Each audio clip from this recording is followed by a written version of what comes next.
কুমিল্লায় যৌথ বাহিনীর হাতে আটক যুবদল নেতা মোহাম্মদ তৌহিদুল ইসলাম মৃত্যুর সঠিক কারণ উদ্ঘাটনের জন্য একটি উচ্চপদস্থ তদন্ত কমিটি গঠন করা হয়েছে।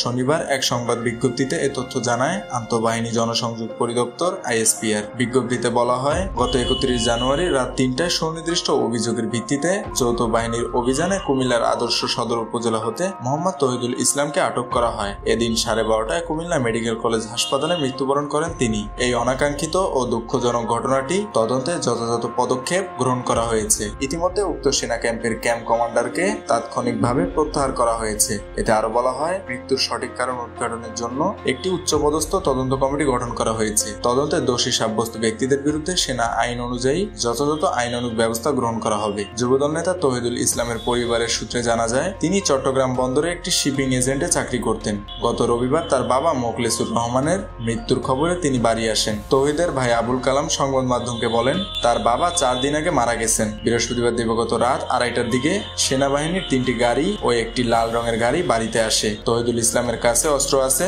এমন অভিযোগে তাকে ধরে নিয়ে যায়। আবুল কালাম বলেন, আমার ভাই কখনো অস্ত্র আনতে পারে না। তার সম্পর্কে আমাদের পুরো এলাকা খুব ভালো করে জানে। আমরা বারবার বলার পরেও তারা নিয়ে যায় আমার ভাইকে। বেলা 12:30টার দিকে কোতোয়ালি মডেল থানা পুলিশ আমাদের জানায়, তাকে গোমতী পাড়ের গোমতী বিলাস নামক স্থান থেকে তারা উদ্ধার করেছে। সে নাকি হাসপাতালে আছে। আমরা কুমিল্লা মেডিকেল কলেজ হাসপাতালে গিয়ে দেখি তার লাশ, তার শরীরে বেদম মারের আঘাতের চিহ্ন। এদিকে এই ঘটনায় বিচার দাবি করে ফেসবুকে পৃথক পোস্ট দিয়েছেন বিএনপি ও বিএনপির মহাসচিব মির্জা ফখরুল ইসলাম আলমগীর। যুবদল নেতার মৃত্যুতে জড়িত সেনা সদস্যের বিচার চেয়েছে বিএনপি।